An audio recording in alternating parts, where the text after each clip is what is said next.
डरावनी रातें YouTube channel पर आपका स्वागत है। भूत प्रेत पिशाच और शैतानों की रोमांचक कहानियाँ आपको इस चैनल पर सुनने को मिलती हैं। अगर आपको ऐसी ही वीडियोस देखना पसंद है तो हमारे इस चैनल को सब्सक्राइब करना ना भूलें। तो हेडफोन लगा लें, कमरे की लाइट्स ऑफ कर लें, क्योंकि ये वक्त हो रहा है डरने का।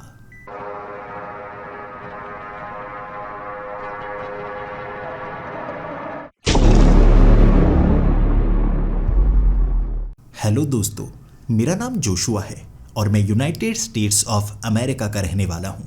पेशे से कहूँ तो मैं एक वैज्ञानिक हूँ। सरकारी लैब में मैं शोध करने का काम करता हूँ। अपनी बात शुरू से बताता हूँ। जब मैं स्कूल में था, कई चीज़ों में मैं बहुत ज़्यादा कमज़ोर हुआ करता था। मेरे साथी बच्चे मुझ पर हंसा करते थे, लेकिन कहते हैं आप किसी एक चीज़ में कमज़ोर होते हैं तो दूसरी चीज़ में बहुत ज़्यादा तेज़ होते हैं। मैं तेज़ था गणित में। ऐसी कैलकुलेशंस चुटकी में कर दिया करता था जो कि मुझसे बड़े बच्चे भी नहीं कर पाते थे। कई बार टीचर मुझे डांटा करते थे, तुम एक ही चीज़ पर ध्यान लगाए जा रहे हो, बाकी चीज़ों में कमज़ोर होते जा रहे हो। मैं भी क्या करता, उन बकवास चीज़ों को याद नहीं रख पाता था, लेकिन फिज़िक्स साइंस से रिलेटेड चीज़ों को मैं जैसे मन में बसा लिया करता था। हमेशा खुद से सवाल पूछता रहता था, ये कैसे हो सकता है, वो कैसे हो सकता है। मेरे टीचर्स बहुत ज़्यादा दुखी हो जाया करते थे। मुझे कहा करते थे तुम सवाल बहुत ज़्यादा पूछते हो, लेकिन जब आपके मन में जिज्ञासा होती है, आपका सवाल पूछना जायज़ होता है। मैं ऐसे ऐसे सवाल पूछा करता था, कई बार वो टीचर जवाब दे नहीं पाते थे, शर्मिंदा हो जाया करते थे।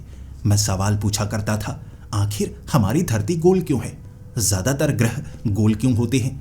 जब हम बुलबुला फुलाते हैं वो गोल ही क्यों होता है? इसी तरह हर चीज़ अंतरिक्ष में जो देखी जाती है गोल क्यों होती है? रोशनी कैसे हमारी आंखों पर पड़ती है? क्या ये रेडिएशन है? छोटे मोटे और बड़े बड़े हर तरह के सवाल। कुछ के जवाब काफ़ी ज़्यादा आसान हुआ करते थे, कुछ के जवाब बहुत ज़्यादा मुश्किल। जब मेरे वो टीचर मुझे जवाब नहीं दे पाते, मैं किताबों में ढूंढना शुरू हो जाता। इस तरह उन किताबों में मैं गड़ जाता और अपनी क्लास के बाकी सब्जेक्ट में कमज़ोर होता जा रहा था। धीरे धीरे आपकी जो सोच होती है वो आपको बदलने लगती है। लोग मुझे पागल कहने लगे थे, लेकिन कुछ खास लोग जो बिल्कुल मेरे जैसे थे, उन्होंने मुझे पहचान लिया। मेरे फिज़िक्स के टीचर वो कहा करते थे, तुम्हारा दिमाग कितनी तेज़ी से काम करता है, तुम्हारा आईक्यू बहुत ज़्यादा है। तुम्हें पता है बड़े बड़े जो वैज्ञानिक हैं जिन्होंने कुछ खास किया है, आइंस्टाइन, निकोला टेस्ला, उनके दिमाग भी तुम्हारी तरह ही काम किया करते थे। ये बात सुनकर मुझे पहली बार एहसास हुआ था मैं किसी खास काम के लिए बना हुआ हूँ। वो टीचर ने मेरा बहुत ज़्यादा साथ दिया था। प्रोफेसर मुझे बहुत अच्छी अच्छी बातें बताया करते थे। मैं जो भी सवाल पूछता था वो सवाल का जवाब देने की पूरी कोशिश किया करते। अगर वो जवाब नहीं दे पाते तो मुझे वो किताब थमाते और कहते, अब तक इसकी खोज नहीं हुई है, अगर तुम खोजने की कोशिश करो ज़्यादा अच्छा रहेगा। मैंने नई नई चीज़ें ढूंढने के लिए पूरी कोशिश की थी, लेकिन समझ पाया हमारा दिमाग काफ़ी छोटा रह गया है। हम उन चीज़ों को सीखने के लिए आगे बढ़ सकते हैं। इसीलिए मैंने चुनाव किया था एक ऐसी यूनिवर्सिटी का जहाँ पर बड़े बड़े आविष्कार हो चुके हैं। वहाँ पर भी सवाल पूछता रहता। इस तरह से पढ़ते पढ़ते कब मैं एक वैज्ञानिक की श्रेणी में आ गया, मुझे खुद पता नहीं चला। मैं तो दिन रात लगा ही रहा करता था उस यूनिवर्सिटीज़ में। जो थ्योरीज धीरे धीरे मैं सामने ला रहा था, प्रोफेसर खुश हो रहे थे, तुम एक न एक दिन नई चीज़ की खोज ज़रूर करोगे। इसके बाद मेरी कुछ पहचान बनने लगी थी, तो मैं इस सरकारी लेबॉर्ट्री में पहुंच गया। ये है तो छोटी, लेकिन देश में ऐसी लैब बहुत ज़्यादा बनी हुई हैं जहां पर नए नए आविष्कार करने का मौका मिलता है। हमें सरकार की तरफ से फंड आते हैं और उसका इस्तेमाल हम इस तरह से करते हैं। यहाँ पर काम करते हुए मुझे 5 साल हो चुके हैं।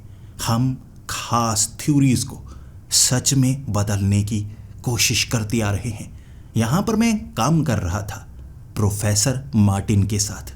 प्रोफेसर मार्टिन जो कि उस यूनिवर्सिटी के एक प्रोफेसर हुआ करते थे, सब कहा करते थे कि वो पागल हैं। कई बार कई दिनों तक वो कुछ खाते पीते नहीं, बस लिखते रहते, पढ़ते रहते, कुछ नया करना चाहते थे। मैं भी उनके जैसा था। हम दोनों एक दूसरे को काफ़ी ज़्यादा पसंद किया करते थे। मार्टिन के साथ 5 सालों तक मैंने काम किया और जैसे एक दूसरे की रग रग से हम वाकिफ हो चुके थे। हम यहाँ फिजिक्स से जुड़े हुए छोटे छोटे आविष्कार और बड़े बड़े आविष्कार करने की कोशिश कर रहे थे। इसके बाद हमारी उस लैब में चोरियां शुरू हो गई और वो चोरियों के बाद से जैसे सब कुछ बदलने लगा था। प्रोफेसर मार्टिन, उनके स्वभाव में बदलाव होने लगा था। इससे पहले हमेशा जब भी हम किसी थ्योरी पर प्रैक्टिकल करने की कोशिश करते, वो पूरा ध्यान लगाया करते थे। अब उनका ध्यान लगा नहीं करता था। वो ज़्यादा शराब पीने लगे थे। उनकी उम्र 60 साल थी।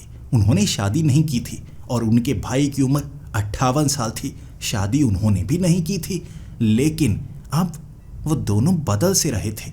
उनके भाई से मैं ज़्यादा मिला नहीं था, लेकिन प्रोफेसर मार्टिन, जब भी मैं वहाँ कुर्सी पर बैठकर उन्हें खास थ्योरी समझाने की कोशिश करता, वो कहते नहीं, मेरा मन नहीं है। इसके बाद वो शराब ग्लास में डालकर पीने लगते, जैसे कुछ हुआ था उनकी जिंदगी में जिसने उन्हें बदल कर रख दिया। इसके बाद हमारी उस लैब से बहुत सारी चीज़ें चोरी हो चुकी थी और चोरी का जो इल्ज़ाम था, जब पुलिस वालों ने अच्छी तरह चेक किया, वो इल्ज़ाम प्रोफेसर मार्टिन पर लगा था। 5 सालों से मैं उनके साथ काम कर रहा था। ऐसा नहीं हो सकता, वो चोरी कर ही नहीं सकते। वो खास काम करना चाहते हैं, चोरी तो कर ही नहीं सकते। ये उनकी ज़िंदगी है, इसीलिए उन्होंने कभी शादी नहीं की थी। लेकिन पुलिस से बचना उन्होंने शुरू कर दिया था। वो भागने लगे थे, भगौड़े बन गए थे। मैं खुद उनसे कांटेक्ट करना चाहता था। डरिए मत, पुलिस से बात करने की कोशिश कीजिए, लेकिन उनसे बात ही नहीं हो पा रही थी। मैं उनसे मिल ही नहीं पाया। सीसीटीवी फुटेज भी बार बार न्यूज़ चैनल्स पर चल रही थी कि वो कर क्या रहे हैं। एक ग्रॉसरी स्टोर से उन्होंने खाने पीने की चीज़ें चुराई थी। एक आदमी को मारने की कोशिश की थी चाकू के साथ। पुलिस वालों पर हमला किया था जब तो पुलिस वाले उन्हें पकड़ने के लिए उनके करीब जा रहे थे। ये वो प्रोफेसर मार्टिन नहीं थे जैसे जिन्हें मैं जाना करता था। ये बदल कैसे गए? क्या चीज़ हुई इनके साथ जो इन्हें बदलती जा रही है? ये मेरा सवाल था जिसका जवाब ढूंढने की मैंने बहुत कोशिश की, लेकिन वो जवाब मुझे मिल नहीं पा रहा था। हमारी उस लैब में मेरे साथ काम करने वाले एक नए लड़के को भेज दिया गया था। उसका दिमाग भी बहुत ज़्यादा तेज था, लेकिन मैं जैसा कहता वो वैसा किया करता। ये वैज्ञानिकों के लिए अच्छी बात नहीं होती। जो पहले से लिखा हुआ है सिर्फ वही चीज़ें हम करते रहेंगे, नए चीज़ों का आविष्कार कैसे करेंगे? प्रोफेसर मार्टिन हमेशा कहा करते थे, बेवकूफ़ियाँ ज़िंदगी में करनी चाहिए, गलतियाँ करनी चाहिए। बड़े बड़े आविष्कार इसलिए हुए क्योंकि उन वैज्ञानिकों ने गलतियाँ की थी। जैसे पहले बताया जाता था वैसा किया होता, शायद आज हम यहाँ तक पहुँच ना पाते। 2 महीने तक प्रोफेसर मार्टिन और उनके भाई की कोई खबर नहीं आई। उसके बाद पुलिस वालों ने मुझे जो बताया था, मैं उस पर यकीन नहीं कर पा रहा था। मुझे बताया गया प्रोफेसर मार्टिन मारे जा चुके हैं और उनके भाई की भी मौत हो चुकी है। मैंने उनसे सवाल किया था, ऐसा क्या हो गया? आपने उन पर गोली तो नहीं चलाई? आप मुझे वहाँ पर बुला लेते। अगर आपको पता लगा था वो कहाँ पर है, मुझे बुला लेते, मैं उनसे बात करता, मैं खुद आगे जाता, मैं उन पर यकीन करता हूँ। लेकिन वो कह रहे थे उन्होंने एक ऐसी गुप्त लैब बनाई हुई थी, खास तरह के आविष्कार कर रहे थे। उनके रिश्ते आतंकवादियों से भी थे। वो बम बनाने की कोशिश कर रहे। मैंने कहा नहीं, ऐसा नहीं हो सकता। मासूम लोगों को मारना, इस तरह से बम बनाना, प्रोफेसर मार्टिन ये नहीं कर सकते। पुलिस वाले मेरी बात नहीं मान रहे थे और उसके बाद 5 दिन हो गए। मुझे एक खास जगह बुलाया गया। इसलिए बुलाया गया क्योंकि यहाँ का वो वैज्ञानिक मैं था जो इन चीज़ों पर शोध कर सकता था। कौन सी चीज़ें? मैंने सवाल पूछा था, उन्होंने जवाब नहीं दिया। प्रोफेसर मार्टिन, उनके घर मुझे ले जाया गया। मैं पूछ रहा था क्या यहाँ पर उनकी लाश मिली थी? मुझे कहा गया घर के नीचे उन्होंने अंडरग्राउंड बंकर बनाया हुआ था। उस बंकर में वो प्रयोग करते जा रहे थे। काफ़ी सालों से ये उनका प्रयोग चल रहा था और अब उन्होंने कुछ अलग चीज़ बना ली थी। शायद वो बम भी बना रहे थे और हो सकता है उन्होंने कुछ ऐसा आविष्कार किया हो जो कि आतंकवादियों को बेच दिया पैसों के लिए। मैं पुलिस वालों को कैसे समझाता? उनके अकाउंट में कई मिलियन डॉलर पड़े हुए थे जिसका वो इस्तेमाल तक नहीं किया करते थे। कई बार उन्होंने डोनेशन तक दी थी बिना सोचे। वो कहा करते थे इन डॉलर्स का मैं क्या इस्तेमाल करूंगा, शायद वो अनाथ बच्चे इसका इस्तेमाल कर पाएं जिसके स्कूल को वो डोनेशन दिया करते थे। ऐसा इंसान आतंकवादियों के साथ मिला कैसे हो सकता है? मुझे जब उस अंडरग्राउंड बंकर में ले जाया गया था वहाँ बहुत ज़्यादा बदबू थी। जैसे ही वो खास कमरा खोला गया जहाँ प्रोफेसर मार्टिन वो आविष्कार किया करते थे, मैं हैरान था। वो चीज़ें जो हमारी उस लैब से चुराई गई थी यहाँ पर मौजूद थी। चारों तरफ अजीब अजीब सी मशीनें। मैं फिजिक्स का एक वैज्ञानिक हूँ, लेकिन यहाँ जो चीज़ें पड़ी थी वो तो मैंने भी ज़िंदगी में कभी नहीं देखी थी। उन्हें देख देख कर मुझे ऐसा लग रहा प्रोफेसर मार्टिन सच में काफ़ी तेज़ दिमाग थे। लेकिन जो मशीनें वो वहाँ पर बनाना चाहते थे अपनी किताबों में, वो जो खास डिज़ाइन बनाया करते थे, वो मशीनें तो यहाँ पर वो बना चुके थे। मैं उन मशीनों को हाथ लगा कर देख रहा। वो जो भी मशीनें थीं उन पर मिट्टी मौजूद नहीं थी। यानी प्रोफेसर मार्टिन ना सिर्फ उसे बना चुके थे, इस्तेमाल भी कर रहे थे। इस्तेमाल करके वो करना क्या चाहते थे? फिर मुझे पीछे वाले उस खास कमरे में ले जाया गया। मोटी मोटी तारें, बड़ी बड़ी मशीनें, अलग सी मशीनें और सामने हड्डियाँ, कंकाल। दो कंकाल दो मशीनों के बीच थे। वो दोनों कंकाल प्रोफेसर मार्टिन और उनके भाई के थे, जिसे देखते ही बहुत समय में उल्टियाँ करता ही रहा था। मैं कह रहा क्या उन्होंने किसी को किडनैप किया था? मुझे बताया गया ये उनकी लाशें हैं। मैंने पूछा ये कंकाल कैसे बन गए? ऐसा लग रहा है शरीर पर मांस है ही नहीं, हड्डियाँ भी काली काली क्यों हैं? मुझे बताया गया यहाँ उन्होंने खुद पर बिजली के झटके डाले थे। इस मशीन में खुद को बांधने के बाद उन्होंने बटन को चलाया होगा। ये मशीन ने कोई खास काम किया होगा जिससे उन्हें बिजली के झटके लगे और वो मारे गए। मैं सोच में पड़ा हुआ, इतने बड़े वैज्ञानिक प्रोफेसर मार्टिन ये छोटी सी गलती कैसे कर सकते हैं? यहाँ तो साफ है बिजली की तारें लोहे के साथ अटैच हैं, यानी अगर वो बटन दबाएंगे बिजली का झटका उनके शरीर में जाएगा।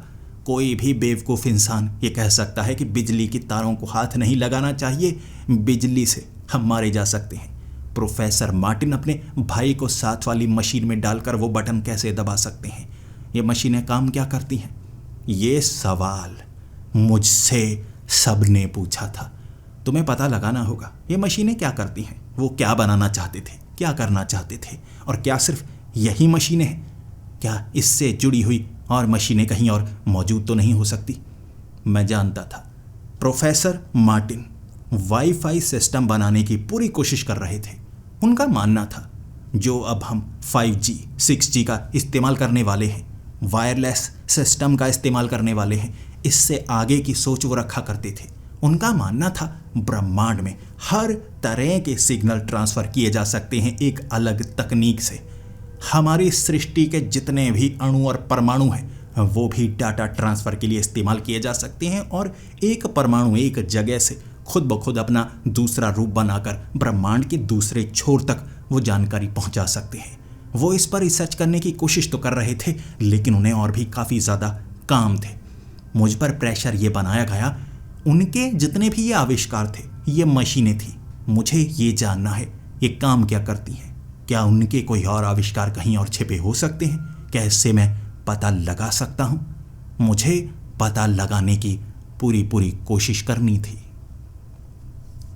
अगले 7 दिनों तक मुझे उस अंडरग्राउंड बंकर में ले जाया गया।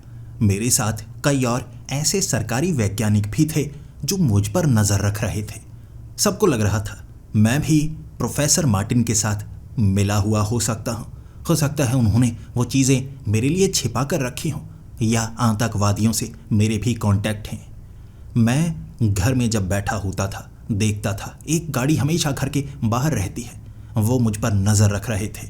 CIA की नज़र मुझ पर थी, FBI की नज़र मुझ पर थी, लेकिन 7 दिनों तक उस बंकर में मैं मशीन पर शोध करने लगा। ये मशीन क्या करती होगी, लेकिन मैंने उन मशीनों को चलाने के कई तरीके, उससे जुड़ी हुई कुछ कैलकुलेशंस की और ये पता लगाया प्रोफेसर मार्टिन जैसे इंसानी शरीर, परमाणु और अंतरिक्ष तीनों पर एक साथ शोध कर रहे थे। वो क्या बनाना चाहते थे मैं नहीं जानता, लेकिन वो सारी फाइल 7 दिनों में तैयार करके मैंने सरकारी संस्थाओं को दे दी जैसे कि मुझे कहा गया था। उन मशीनों को वहाँ से निकाला गया, उसके बाद कहाँ ले जाया गया किसी को नहीं पता। मैंने उन्हें कहा था प्रोफेसर मार्टिन के ये जो शोध हैं इस पर हमें रिसर्च करनी चाहिए, क्या पता उन्होंने क्या ढूंढ निकाला हो। लेकिन वो मशीनों को जब्त कर लिया गया था, सारी की सारी फाइल्स को जब्त कर लिया गया। मेरा पीछा अब कोई नहीं कर रहा था, जैसे उन्होंने सब कुछ पता लगा लिया हो। यह बात धीरे धीरे शांत हो गई। उनका नाम उनके भाई के साथ आतंकवादियों की लिस्ट में डाल दिया गया। यह मेरे लिए झटका था। मैं उन्हें जानता था, उनके भाई को जानता था। मैं ये समझ नहीं पा रहा वो आतंकवादियों के साथ काम कैसे कर सकते हैं और उनके बारे में कुछ जान भी नहीं पाया। अगले 1 महीने तक जब उस लैब में मैं काम किया करता था मेरा मन नहीं लगता था, बार बार प्रोफेसर मार्टिन के बारे में सोचता रहता था। अचानक मेरे मन में ख्याल आया था प्रोफेसर मार्टिन मुझे कई चीज़ें बताया करते थे हमारी इस दुनिया के बारे में। ये सिर्फ उनकी थ्योरीज थे, जैसे कुछ दोस्त आपस में बैठकर बातें करते हैं ना। यह ब्रह्मांड कितना बड़ा है, हम क्या सच में अपने सौरमंडल से बाहर जा सकते हैं? इस समय सिर्फ इंसानों ने चांद पर ही पैर रखा है। चांद से आगे क्या मौजूद है हम वहां जाकर देख नहीं पाए, टेलीस्कोप से देख पाए हैं या हमने सैटेलाइट्स वहां पर भेजे हैं, लेकिन इंसान चांद से आगे कभी नहीं गया। क्या होगा अगर हम चांद से भी आगे चले जाएं, अगर हम सौरमंडल से भी आगे चले जाएं, गैलेक्सी के बाहर जाकर देख पाएं? हमारी सारी कैलकुलेशंस अलट पलट भी हो सकती हैं। हो सकता है ब्लैक होल कुछ अजीब चीज़ हो, हमारी कैलकुलेशन से भी अलग। और क्या सच में मल्टीवर्स मौजूद है? क्या हम अपने शरीर को किसी और तरीके से वहाँ ले जा सकते हैं? ऐसी ऐसी थ्योरी जो लोग भी सोचते होंगे, हम वैज्ञानिक भी सोचते हैं। अचानक उनकी कुछ बातें मुझे याद आने लगी थी इन मशीनों से जुड़ी हुई, और एक बात जो मेरे दिमाग में घूमती गई। वो कहा करते थे अगर मैं कभी कोई ऐसी गुप्त लैब बना पाया जहाँ पर अजीब सी मशीनें बनाऊंगा ना, वहाँ पर मैं एक दीवार ज़रूर बनाऊंगा। मैं नहीं चाहता मेरे जितने आविष्कार हैं वो सबको पता चले ताकि कोई उन्हें चुरा ना ले, लेकिन उन्हें कहीं ना कहीं तो लिखना होता है ना। ऐसा ना हो मेरे सर पर कोई पत्थर गिर जाए, मैं सब कुछ भूल जाऊं, फिर क्या होगा? मैं सिर्फ चीज़ों को दिमाग में नहीं रखना चाहूँगा, कहीं लिखना भी चाहूँगा जिसका कोई इस्तेमाल ना कर पाए, सिर्फ खास इंसान ही कर पाए, जैसे कि तुम। मैंने उनसे पूछा था मैं खास हूँ? उन्होंने कहा था हाँ। उन्होंने कहा मैं एक दीवार बनाऊंगा, एक ऐसी दीवार जहाँ काले रंग के पत्थर होंगे।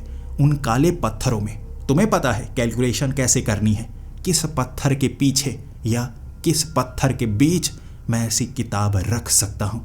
क्या तुम कभी मेरे मरने पर वैसी कैलकुलेशन करोगे? मैंने हंसते हुए कहा था आप इतनी जल्दी नहीं मरने वाले, मुझे तो लगता है मैं मर जाऊंगा, आप बाद में मरेंगे। ये बातों को लेकर हम हंसा करते थे। अचानक वो बात मेरी आंखों के सामने घूमने लगी। अरे हाँ, वो बात मुझे पहले याद क्यों नहीं आई? उन्होंने हो सकता है किताब में सब कुछ लिखा हो, इसी चीज़ की तैयारी तो वो किया करते थे। मैं उनके घर छिप कर जाना चाहता था। एक एक चीज़ को उनके घर से, वो बंकर से निकाल लिया गया था। मैं घर की एक खिड़की से सीधा अंदर पहुंचा। उसके बाद वो बंकर में गया। बंकर पूरी तरह से खाली था, सफाई करवा दी गई थी। वहाँ पर एसिड गिरा दिया गया था ताकि किसी भी तरह की कोई चीज़ ना बच पाए। वो बंकर में इधर उधर ढूंढने लगा।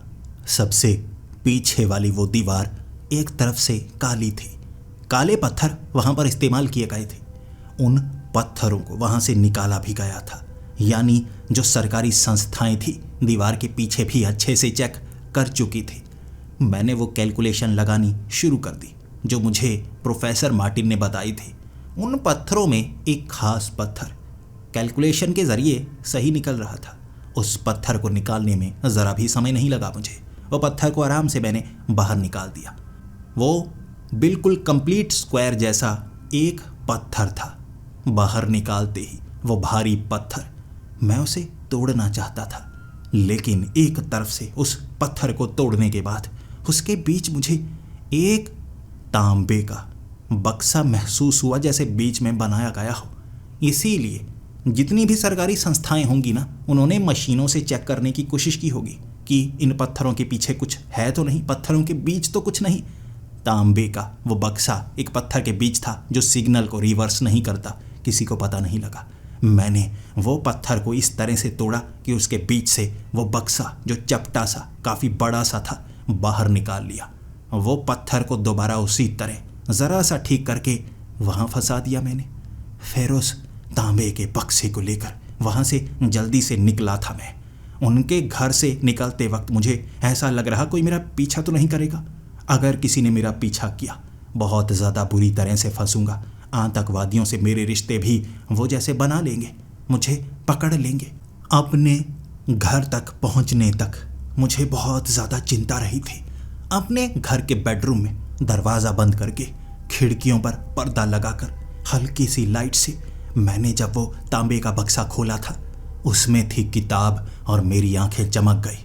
कमाल है, वो यही तो कहा करते थे। मुझे यकीन था इसमें किताब है, और इस किताब में क्या लिखा होगा मैं वो भी जानता हूँ। वो सभी मशीनें कैसे काम करती होंगी, उससे वो क्या बनाना चाहते होंगे, हर चीज़ इस किताब में दर्ज होगी। क्या मुझे ये किताब पढ़नी चाहिए या उन सरकारी संस्थाओं को दे देनी चाहिए ताकि वो ढूंढ पाएं? आखिर वो सच बोल रहे थे, किसी भी आतंकवादी से उनका कोई रिश्ता नहीं था। वो वहाँ किसी गलती के कारण मारे गए होंगे ना, उनके शरीर जल गए, हड्डियाँ रह गई जो कि पूरी तरह से काली हो गई, गलती हुई होगी उनसे। लेकिन फिर मुझे लगा उन्होंने सारी मशीनों को जिस तरह से जब्त किया, बाहर कोई खबर तक नहीं निकल पाई कि मशीनें मिली या नहीं मिली। इसे गुप्त रहस्य बनाकर रख दिया। ये किताब भी वो गायब कर देंगे, किसी को पता नहीं लगेगा। उससे पहले शायद मुझे ये किताब खुद तक ही रखनी चाहिए, पढ़ना चाहिए। आखिर वो क्या बना रहे थे, जानूं तो सही। मैंने वो किताब के पहले पन्ने को खोला और पढ़ना शुरू कर दिया। वो एक मशीन बना रहे थे जो ह्यूमन पार्टिकल्स को अलग करके दूसरी जगह पहुंचाने का काम कर सकते थे। जानकारी एक परमाणु के जरिए दूसरे परमाणु तक पहुंचाना। इस तरह से ब्रह्मांड का ज्ञान हम ढूंढने की कोशिश कर सकते थे। हमारे ब्रह्मांड को कैसे बनाया गया, ये अपने आप बना या किसी भगवान ने बनाया, हर तरह की जानकारी इसी में जैसे समाई हो सकती है। वो इस पर आविष्कार करना चाहते थे, मशीन बना रहे थे। लेकिन वो जब ये मशीनें बना रहे, उनका पीछा होने लगा था। वो खास मॉड्यूल्स, खास मशीनें खरीदना चाहते थे। जैसे ही उन्होंने रिक्वेस्ट डाली, उनकी रिक्वेस्ट को नकार दिया गया था। ये मशीनें वो खरीद नहीं सकते थे। उन्हें शक होने लगा, ये आविष्कार शायद उन्हें कोई करने नहीं देगा। सरकार खुद नहीं चाहती ये आविष्कार कोई करे, इसीलिए वो ये आविष्कार गुप्त तरीके से करना चाहते थे। वो लैब से चीज़ें वो खुद चुराया करते थे। वो अपने बंकर में वो मशीनें बनाने की कोशिश कर रहे। मैं वो मशीन का ब्लूप्रिंट अपने सामने देख रहा, और मुझे लगा ये मशीन से होगा क्या? क्या मुझे भी ये मशीनें बनानी चाहिए? मैं तो बड़ी आसानी से एक्सेस कर सकता हूँ, दिमाग चला सकता हूँ। क्या ये काम मुझे करना चाहिए? पता तो लगाऊं वो क्या कर रहे थे, कैसे कर रहे थे। मैंने वो मशीनें इकट्ठी करनी शुरू कर दी। मैं जानता था इन मशीनों से वो कुछ ना कुछ तो कर रहे होंगे ना। मैं उन्हें बेगुनाह साबित करके रहूँगा। मैं ये मशीन बनाऊँगा, उसके बाद सबको बताऊँगा ये मशीन से वो आतंकवादियों से कांटेक्ट नहीं कर रहे थे, बल्कि कुछ अलग बनाने की कोशिश कर रहे थे। सरकारी संस्थाएं भी ये समझ पाएंगी और हमारा देश भी आगे बढ़ पाएगा। मैंने वो मशीनें इकट्ठी करनी शुरू कर दी। छोटे छोटे पार्ट्स में लेकर आ रहा था जिनका इस्तेमाल यहाँ लैब में होने ही वाला था। मैं उन पार्ट्स से अपने घर पर ही एक छोटी सी लैब बना चुका था। वो लैब के बारे में किसी को पता नहीं चलेगा। वैसे भी कोई कैसे जान सकता है, मैं घर में छोटे मोटे एक्सपेरिमेंट तो करता ही रहता हूँ। वैसी मशीनें तो घर पर मैंने पहले से ही रखी हुई थी। आधा काम पहले से हो चुका था। वो मशीनों को जोड़कर मैं बिल्कुल वैसी मशीन बनाना चाहता था जैसी प्रोफेसर मार्टिन ने बनाई थी। क्या कर रहे थे वो? मैंने वो पहला हिस्सा बना लिया। वहाँ पर वो इलेक्ट्रिसिटी वाली वायर नीचे उन्होंने क्यों लगाई थी? खुद को बिजली का झटका देने से वो मारे जाएंगे, ये गलती उन्होंने कैसे की? मैं समझना चाहता था। वो मशीन का एक हिस्सा बनाने के बाद मैंने वहाँ लेटकर ये जाना, इससे क्या किया जा सकता है? क्या शरीर के एटम से वो जानकारी आगे भेजी जा सकती है? एडवांस वायरलेस सिस्टम जिसकी स्पीड जैसे मेजर तक नहीं की जा सकती, इतनी तेज़ हो सकती है। क्या इसका इस्तेमाल मुझे करना चाहिए? मैंने जब पहली बार उसका इस्तेमाल किया था, मैंने महसूस किया सिग्नल जैसे एक जगह से दूसरी जगह भेजे जा रहे हैं। खास सिग्नल वो मशीन को डिकोड करके बनाए गए थे। ये सिग्नल का मतलब क्या है? मैंने उसे डिकोड करना शुरू कर दिया। वो इनक्रिप्टेड मैसेज था जो मशीन को बनाने में इस्तेमाल किया गया था। इसी से मशीन काम कर रही, लेकिन वो इनक्रिप्टेड मैसेज वो किसे भेज रहे थे, ये मुझे भी जानना था। कहीं ये सच तो नहीं, ये इनक्रिप्टेड मैसेज आतंकवादियों को भेजा जा रहा, जिससे हमारे देश को खतरा भी हो सकता है। ये जानने के लिए मैंने कोशिशें शुरू कर दी थी। वो मैसेज को दोबारा डिकोड करने के लिए मुझे समय लगने वाला था, लेकिन वो मशीन के अंदर भी ऐसे मैसेज आने लगे जो कहीं और से भेजे जा रहे थे। यानी ये मशीन मैसेज रिसीव भी कर सकती थी एटम्स के ज़रिए। ये कौन है जो ये मैसेज भेज रहा है? मैंने जल्दी से उस मशीन को बंद किया था, जैसे कि उस किताब में भी कहा गया था। पहली बार चलाने के बाद प्रोफेसर मार्टिन ने भी ऐसा किया था। मैंने मशीन को बंद किया, उसके बाद मैं सोचने लगा। किताब में जो चीज़ें लिखी थी वो भी इनक्रिप्टेड लिखी हुई थी, लेकिन वो तरीका उन्होंने मुझे पहले से बताया था। जब भी किताब में किसी आविष्कार के बारे में लिखो, बिल्कुल साफ साफ मत लिखो ताकि कोई भी उसका इस्तेमाल कर पाए। ऐसे लिखो कि जिन्हें वो मैसेज डिकोड करना आता हो वही समझ पाए। पहली डिकोड की मेरी कोशिश नाकाम रही थी। दोबारा मैं 2 घंटे तक कोशिश करता रहा और उसमें जो बताया गया, मेरे होश उड़ गए थे। प्रोफेसर मार्टिन उसमें बता रहे थे, अगर जोशुआ ये मैसेज तुम पढ़ रहे हो तो मैं तुम्हें बताना चाहूँगा, एक खुफिया संस्था है जो सबको चला रही है। वो खुफिया संस्था के बारे में पहले जानने की कोशिश करो, वरना इस मशीन को अगर तुम ज़्यादा बार इस्तेमाल करोगे, मेरी तरह तुम भी खतरे में पड़ जाओगे। ये मैसेज साफ साफ मेरे लिए था। जैसे वो जानते थे उनके साथ कुछ बुरा हो जाएगा, फिर ये किताब मैं ढूंढ लूँगा और इसे पढ़ूँगा, डिकोड करूँगा। जैसे वो जानते थे। मुझे बहुत ज़्यादा खुशी हुई, लेकिन गम ये चीज़ का था, मैं उन्हें बहुत ज़्यादा एडमायर किया करता था, उनके बारे में सोचा करता था। वो इस दुनिया में अब जिंदा नहीं है। शायद मरने से पहले ये बात मुझसे वो कर पाते, दिल खोलकर कर पाते। उस किताब में लिखा था, जब इस मशीन को बनाकर शरीर के एटम से वो मैसेज बाहर भेजा जाएगा तो कई मैसेज रिसीव होने लगेंगे। उन मैसेज का जवाब नहीं देना है, उससे तुम्हारी लोकेशन का पता चलेगा, फिर बचना असंभव है। मैंने वो गलती नहीं की थी। मैसेज रिसीव तो हुए थे, उसका मतलब तक नहीं जाना था।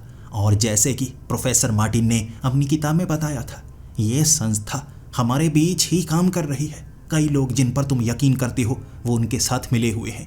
पहले तुम्हें मेरी बातों पर यकीन करना होगा। शुरू में मैं बताऊंगा, तुम यकीन नहीं करोगे, शायद तुम उनके बहकावे में आ चुके होगे। मैं पूरी तरह से सच में प्रोफेसर मार्टिन पर यकीन नहीं कर सकता था। हो भी सकता है ये सब उन्होंने झूठ लिखा हो, उन्हें पता हो वो पकड़े जाएंगे। देश के खिलाफ काम जो कर रहे हैं, आतंकवादियों से मिले जो हुए हैं, मेरा इस किताब के ज़रिए वो इस्तेमाल तो नहीं करेंगे। खुद मर चुके हैं, कहीं मेरे ज़रिए वो आतंकवादियों तक मैसेज पहुंचाना तो नहीं चाहते। फिर भी मैं जैसे जैसे टेस्ट करता जाऊंगा मुझे पता लगता तो जाएगा। आगे उस किताब में रिसीवर कैसे बनाना है, वो इनक्रिप्टेड मैसेज जो बाकियों की तरफ से भेजे जा रहे हैं उसका मतलब जानना है। वो अगले 7 दिनों तक मैं बनाता रहा था। उस मशीन का इस्तेमाल दोबारा नहीं किया था। जब मैंने वो रिसीवर बना लिया, उसे जेब में डाला जा सकता था। बड़ा छोटा सा रिसीवर। ये वाईफाई की एडवांस टेक्नोलॉजी थी जो कि प्रोफेसर मार्टिन ने खुद खोजी थी। रिसीवर लेकर जैसे ही मैं सड़कों पर घूमे जा रहा, बार बार मैसेज आ रहे थे आसपास कई लोगों के करीब से, मैं जिन पर यकीन तक करता था। कुछ खास दुकान वाले वहाँ से भी मैसेज रिसीव हुए थे। बिल्डिंग, एक बूढ़ी औरत जिसकी उम्र 90 साल थी, उससे भी मुझे वो मैसेज रिसीव हुए थे। ये टेक्नोलॉजी का इस्तेमाल सिर्फ प्रोफेसर मार्टिन ही नहीं, और भी कई लोग कर रहे थे। और ऐसा तो नहीं हो सकता साधारण लोगों ने ये मशीनें बना रखी हों। शायद उस संस्था से जुड़े हुए ये लोग हैं जिसके बारे में मार्टिन खुफिया तरीके से जानने लगे थे। तभी लैब में उनका मन नहीं लगता था। शायद कुछ अलग जान गए थे। ये संस्था में अगर जुड़े हुए लोग इतनी उम्र के भी हमारे बीच में रहते हैं, ये तो खतरे की घंटी है ना। ऐसा भी हो सकता है FBI में भी ये एजेंट हो, ऐसा भी हो सकता है CIA में भी ये एजेंट हो। इसीलिए वो चुप रहा करते थे। वो मुझ पर भी पूरी तरह से यकीन नहीं किए होंगे। आखिर ये संस्था आतंकवादियों की तो नहीं जो हमारे बीच ही है? ऐसे तो हमारा देश बहुत ज़्यादा बड़े खतरे में है। मुझे ये आविष्कार बड़े जल्दी करने होंगे। मैं उस किताब को आगे पढ़ना तो चाहता था, लेकिन बिना एक एक भाग को बनाए आगे की मतलब जानना असंभव था। उन्होंने शब्द इस तरह से बताए थे, जब तक मशीन तैयार नहीं होती आगे वाले पन्नों के वो शब्दों का मतलब मैं नहीं जान सकता। दिमाग वाले थे। आगे की मशीन बनाने में मुझे 15 दिनों का समय लगा था। उन 15 दिनों तक मैं किसी पर यकीन नहीं कर रहा। वो मशीन का मैंने इस्तेमाल नहीं किया, रिसीवर का इस्तेमाल नहीं किया था। मैसेज तो हर तरफ से आ रहे, वो लोग तो हर जगह फैले हुए हैं। ये संस्था करती क्या है? आतंकवादियों की ही संस्था है या कोई और खुफिया संस्था है? सरकार से जुड़ी हुई है या किसी और देश की? सवाल कई थे मेरे मन में। जवाब आगे वाली वो मशीन ने दिए थे मुझे।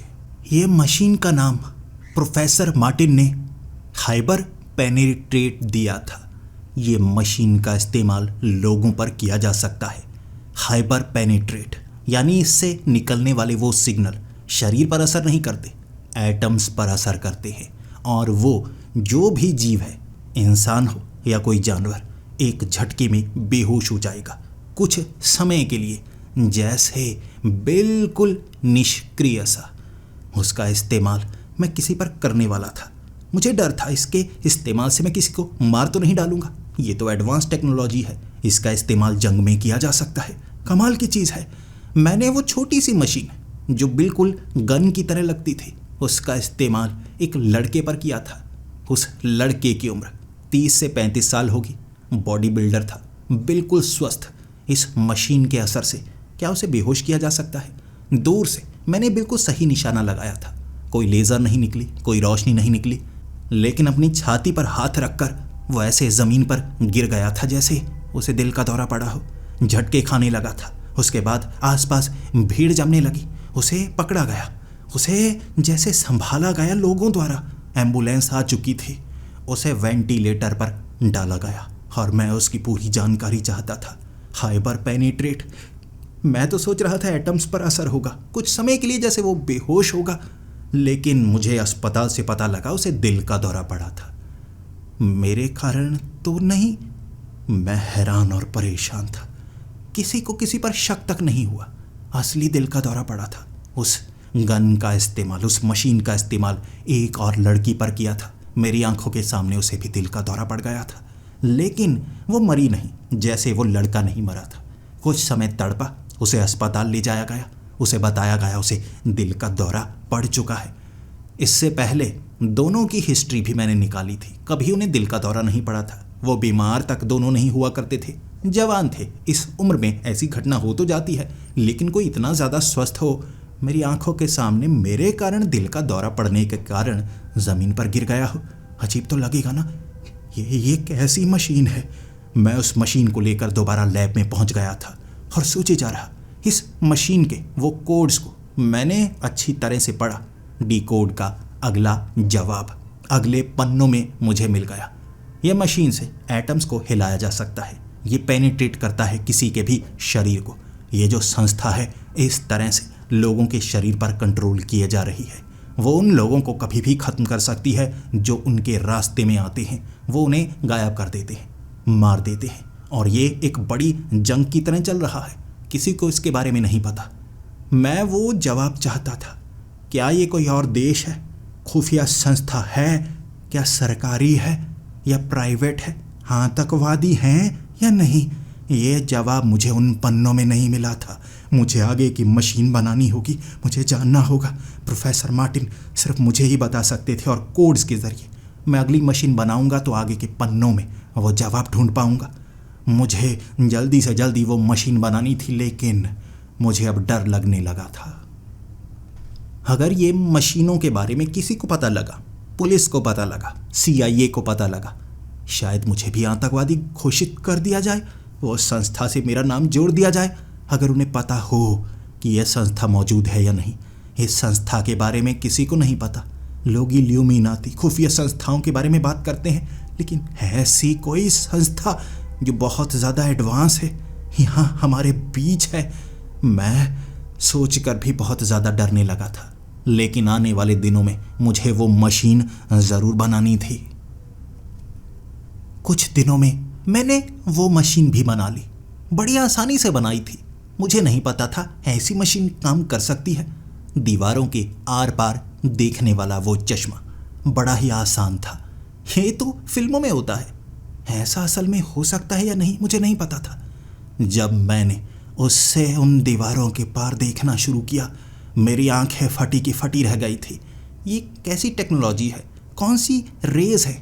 जैसे हमें बताया जाता है ना, फोटोन्स जो कि रोशनी है, वो जब एक जगह से निकलते हैं हमारी आंखों में पहुंचते हैं, तब हम वो चीज़ देख पाते हैं। कोई दीवार जिससे किसी भी तरह की कोई चीज़ पास नहीं होती, रोशनी आंखों तक नहीं पहुंचती, उसके पार वाली चीज़ को हम कैसे देख सकते हैं?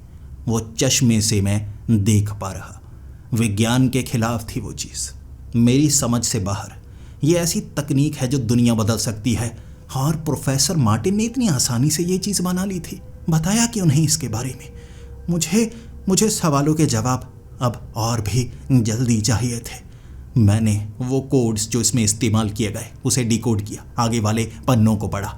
मैं वो चश्मा लेकर कई बार सड़कों पर घूमा था, कई जगह आर पार देख पा रहा, हर चीज़ को देख पा रहा। कई दीवारों के पार तक ऐसा लग रहा था दीवारें कांच की बनी हो, उसके पीछे भी मुझे लोग दिख रहे। हर चीज़ के पार मैं ज़मीन के नीचे 12 से 15 फुट तक आसानी से देख सकता था। वो सीवरेज पाइप्स, उसके बीच क्या चीज़ पड़ी है, कोई सोने की अंगूठी तक जो नीचे है, मैं देख पा रहा था। उस दिन मेरा दिमाग चकरा गया। घर आकर वो किताब के आगे के जब मैंने पन्ने पढ़े थे, उसमें बताया गया था वो खुफिया संस्था कभी भी कहीं भी किसी को भी देख सकती है, कोई भी छिप नहीं सकता। वो इसका इस्तेमाल करते हैं, वो दीवारों के पार देख सकते हैं। और तब मैं घबरा गया। वो कपड़ों के अंदर तक देख सकते हैं। वो अगर ऐसा कर पाते हैं तो कोई भी किसी चीज़ को छिपा नहीं सकता। सरकारी दस्तावेज तक उनकी पहुंच में होंगे ना। यह बात ने मुझे डरा दिया था, और आगे वाली मशीन मैं बनाने के लिए बहुत ज़्यादा उत्सुक था। वो संस्था की जितनी भी तकनीक है, अगर प्रोफेसर मार्टिन उसके बारे में जान गए थे तो ये मशीनें वो बना चुके होंगे। उसे इसीलिए गायब किया गया। मुझे ये मशीनें जल्दी से जल्दी बनानी होंगी ताकि दुनिया के सामने ये राज से पर्दा मैं उठा पाऊँ, वो संस्था के हाथों पकड़े जाने से पहले। कुछ ही दिनों में मैंने वो आसान सी मशीन बना ली। मशीन भले ही आसान थी, लेकिन जो काम करने के लिए बनाई गई उस पर मैं यकीन नहीं कर पाया। ऐसा नहीं हो सकता, ऐसा कैसे हो सकता है? ये तो बहुत लंबी छलांग होगी विज्ञान की दुनिया में, ये सच नहीं हो सकता। वो मशीन में अपने शरीर को डालने के बाद हमारे शरीर के एटम्स इतनी तेज़ी से हिलने लगते हैं, हम जैसे एक छवि की तरह बन जाते हैं। कुछ सेकंड के लिए वो छवि, वो मशीन को छाती पर पहना जा सकता था। शरीर की छवि से, हिलते हुए एटम से हम किसी भी सख्त चीज़ के आर पार जा सकते हैं। जैसा कि विज्ञान में बताया जाता है, कोई भी चीज़ दूसरी चीज़ को छू ही नहीं सकती। अगर सूक्ष्म स्तर तक देखें, एटम्स एक दूसरे से काफ़ी ज़्यादा दूरी पर होते हैं। उसी तरह उन एटम्स के पास से दूसरे एटम्स निकल सकते हैं। कोई भी सख्त चीज़ के आर पार सूक्ष्म स्तर तक जाया जा सकता है। ये मशीन से मैंने घर की दीवार को पार कर दिया था। मैं हैरान परेशान, ये क्या है? ये कुछ ज़्यादा हो रहा है। इतने बड़े बड़े आविष्कार प्रोफेसर मार्टिन इतनी आसानी से, इतनी जल्दी कैसे कर पाए? ये पूरी दुनिया को पता होने चाहिए थे। इनमें से कुछ चीज़ें तो पता होनी चाहिए थी ना। इतने बड़े आविष्कार, शरीर को सख्त चीज़ के पार पहुंचा देना, इससे तो हम किसी भी दीवार के आर पार जा सकते हैं, सख्त दरवाज़ों के आर पार, गुप्त जगहों के आर पार, पहाड़ों के आर पार। कमाल की चीज़ है, अगर वो गुप्त संस्था ऐसे हथियारों का इस्तेमाल करती है, वो तो कुछ भी कर सकते हैं, कभी भी कहीं भी। किसी को भी मारना उनके लिए संभव नहीं है। कोई बम धमाका करना, किसी को मारना, भीड़ को मारना, ऐसा वो क्यों करेंगे जब किसी खास को उसके घर में घुसकर आराम से मारकर वहाँ से वो निकल सकते हैं। ऐसी तकनीक ये आतंकवादी नहीं हो सकते। ये संस्था तो बड़ी बड़ी शातिर और खतरनाक होगी, ऐसी तकनीक का इस्तेमाल करने वाली। और उसके बाद वो किताब के जो पन्ने थे, उसने मुझे और ज़्यादा डरा दिया। मैं वो शब्दों को भूल नहीं पा रहा।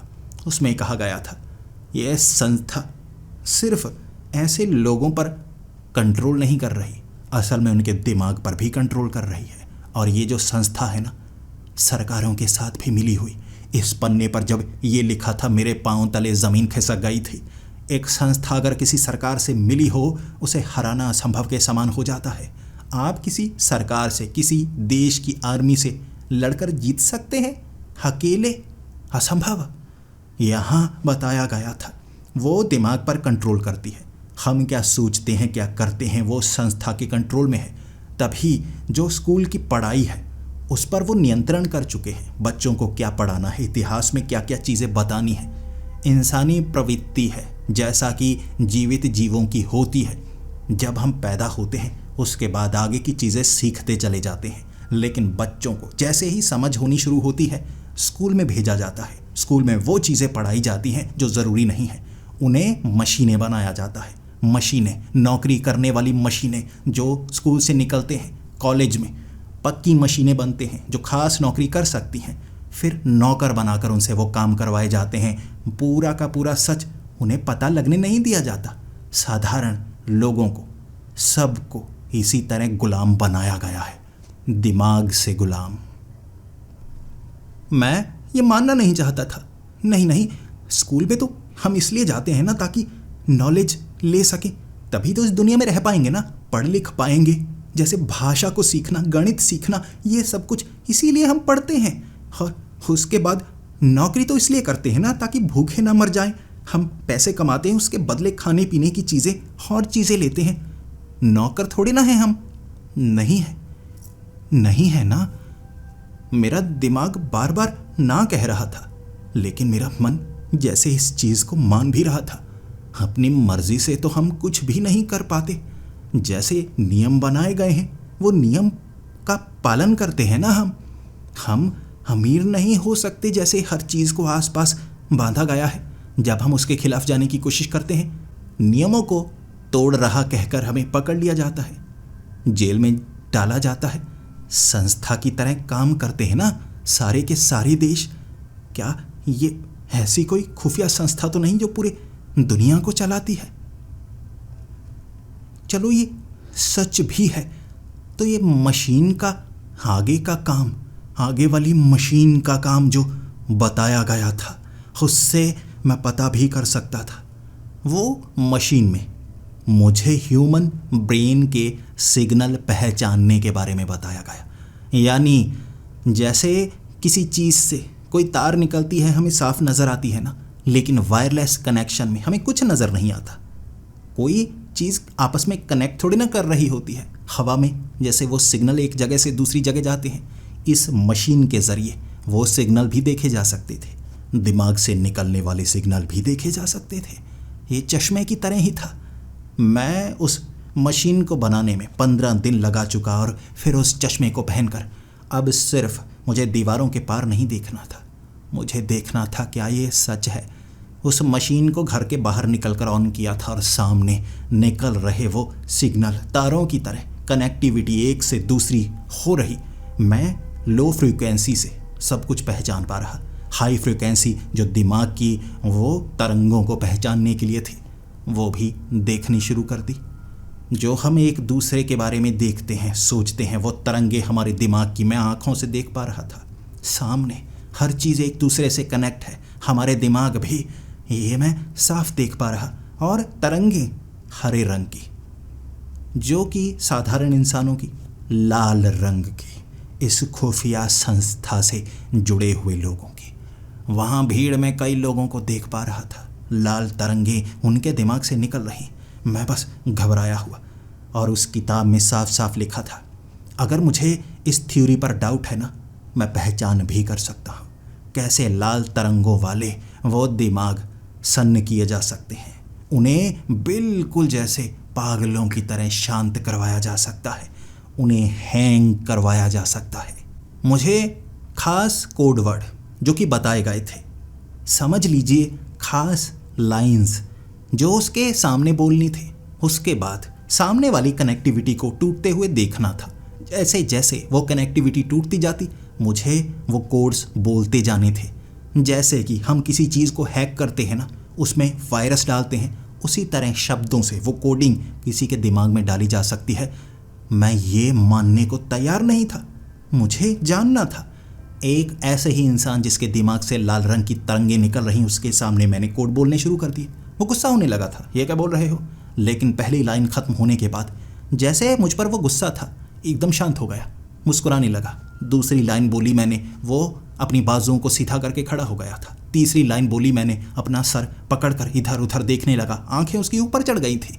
चौथी लाइन बोलते ही वो बेहोश, ना तो उसे दिल का दौरा पड़ा था ना कुछ और था, बेहोश हो गया था। वहाँ से मैं बड़ी जल्दी से निकला था। मैं नहीं चाहता था किसी ने मुझे देखा हो, लेकिन वहाँ कुछ लोगों ने उसको इस तरह से पड़े हुए देखा। उसे अस्पताल ले जाया गया। मैं लगभग 48 घंटे उस अस्पताल में रहा था। तब मुझे वहाँ पता चला वो कोमा में चला गया है, उसका दिमाग काम नहीं कर रहा। मैं ये चीज़ के बारे में सुनकर बहुत बुरी तरह से डर गया था। अगर ये सच है तो ये और भी ज़्यादा खतरनाक है। बिना किसी मशीन के हम दिमाग को भी कंट्रोल कर सकते हैं, जैसे कोई सॉफ्टवेयर हो। ये शब्द वायरस की तरह दिमाग पर असर डालते और उसे कोमा में भेजा जा सकता है। ये संस्था तो खतरनाक है।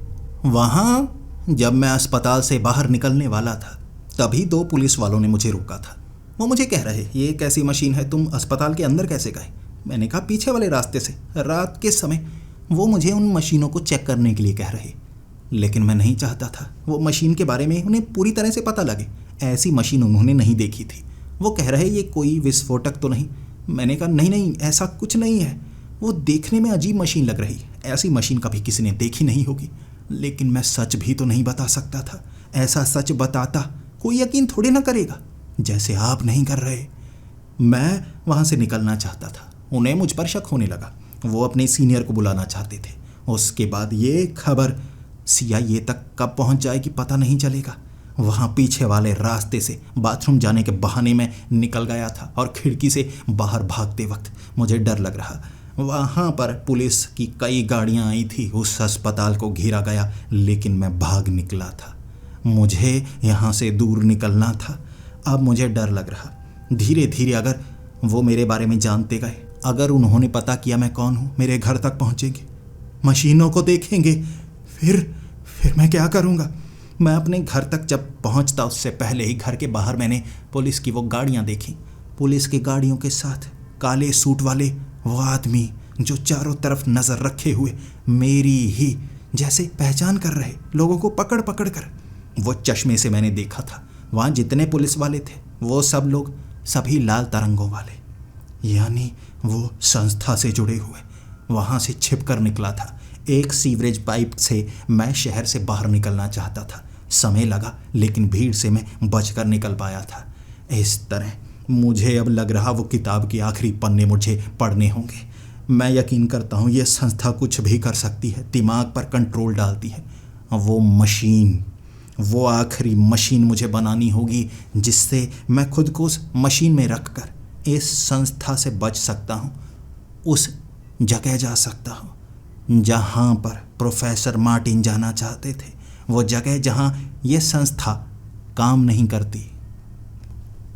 बड़ी मुश्किल से वहाँ से मैं निकल पाया था। मेरा तो जैसे पीछा शुरू हो चुका था। कई जगह मैंने न्यूज़ में देखा था, मेरा नाम भी आतंकवादियों से जोड़ा जा रहा था। मैं जानता हूँ ये संस्था मुझे पकड़ना चाहती है। क्या करती है ये संस्था? अब मैं क्या करूँ, कैसे बचूँ? वो जगह कहाँ होगी जहाँ ये संस्था काम नहीं करती? क्या कोई ऐसा देश है? इस देश को छोड़कर कैसे जाऊँगा? वो कौन सा देश है? उस किताब में मैं पढ़ नहीं पा रहा और आखिरी पन्नों पर सिर्फ वो मशीन को बनाने के बारे में बताया गया था। और उस मशीन को बनाने के बाद इस्तेमाल में ही प्रोफेसर मार्टिन मारे गए थे। अब मैं क्या करूं? अब उन लोगों से कांटेक्ट कैसे करूं जो वहां रहते होंगे?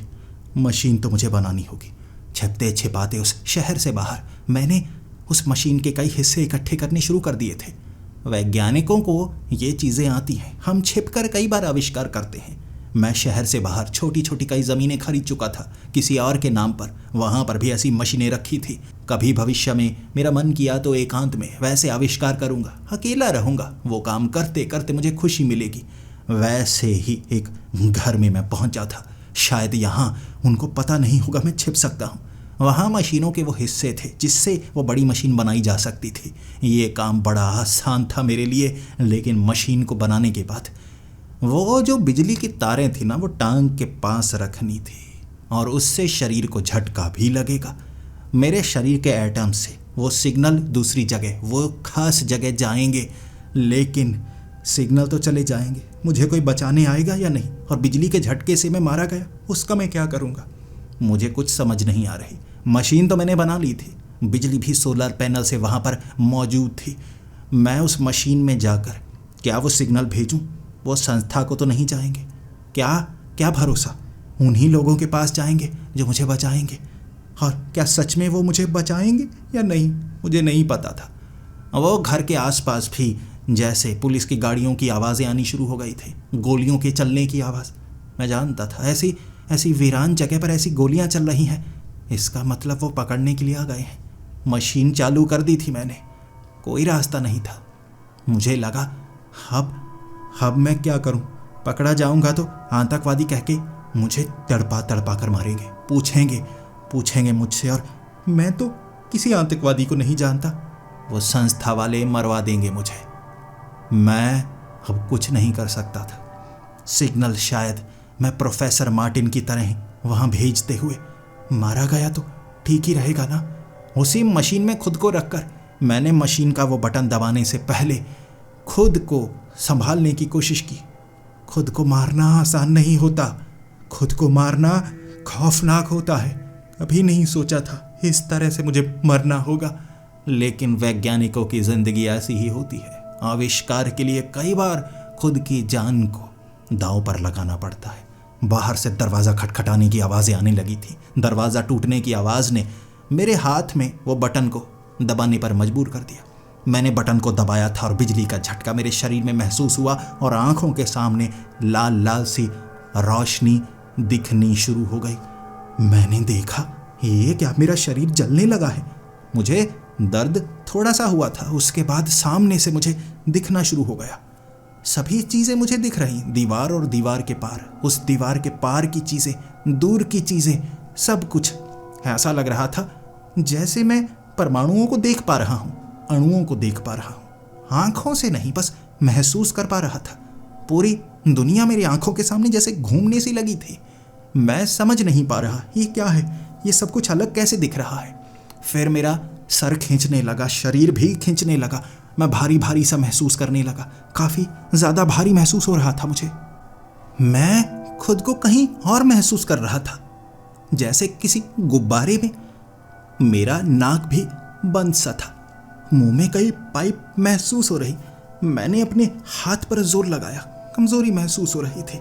वो पाइप को मैंने गले से निकाला था। सर पर लगी हुई वो तारें और उस गुब्बारे को फाड़ कर जैसे मैं बाहर निकला था। कैसी जगह है ये कैसी जगह है? एक बड़ा सा हॉल, एक बड़ी इमारत से भी कई गुना बड़ा। वहाँ ऐसे ही कई गुब्बारे चिपके हुए, और एक गुब्बारे से निकलकर मैं जब उस पाइप के जरिए ज़मीन को छू पाया था, वो पत्थर था, चमकता हुआ पत्थर। रेत के वो कण मेरे पाँव पर महसूस हो रहे थे। वहाँ मैं चल रहा, बिना कपड़ों के। शरीर पर जख्म ही जख्म थे, छेद ही छेद थे। चलते चलते मैं आगे बढ़ रहा। वो रोशनी उन गुब्बारों से निकल रही थी, चमकती हुई। चलता चलता काफ़ी आगे तक बढ़ा था मैं। वैसे गुब्बारे क्या बताऊं, लाखों करोड़ों में थे और उस जगह से दूर निकलते हुए मैं सोच भी रहा उस मशीन में था, कहीं कहीं मुझे उस संस्था वालों ने पकड़ तो नहीं लिया। कहाँ ले आए मुझे? ये क्या है? ऐसा महसूस हो रहा है मैं अभी अभी शायद बेहोश हुआ था।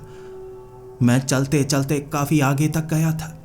मुझे बस उन गुब्बारों के सिवा कुछ और नज़र नहीं आ रहा था। बहुत समय चला था मैं, शरीर बार बार टूटता जा रहा। वहाँ मुझे आवाज़ें सुनाई देने लगी, जैसे कुछ लोग बात कर रहे हों। भाषा भी मेरी समझ में नहीं आ रही थी।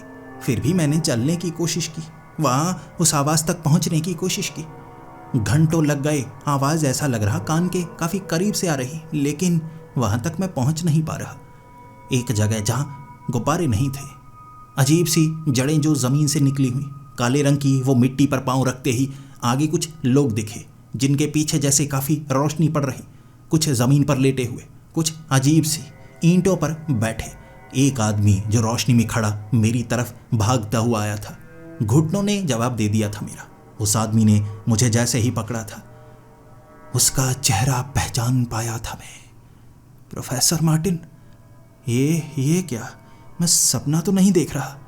मैं मर तो नहीं गया? ये मरने के बाद वाली वो दुनिया तो नहीं? प्रोफेसर मार्टिन ने मुझे पकड़कर कहा था, रुको रुको, बोलने की ज़रूरत नहीं है, चलो मेरे साथ।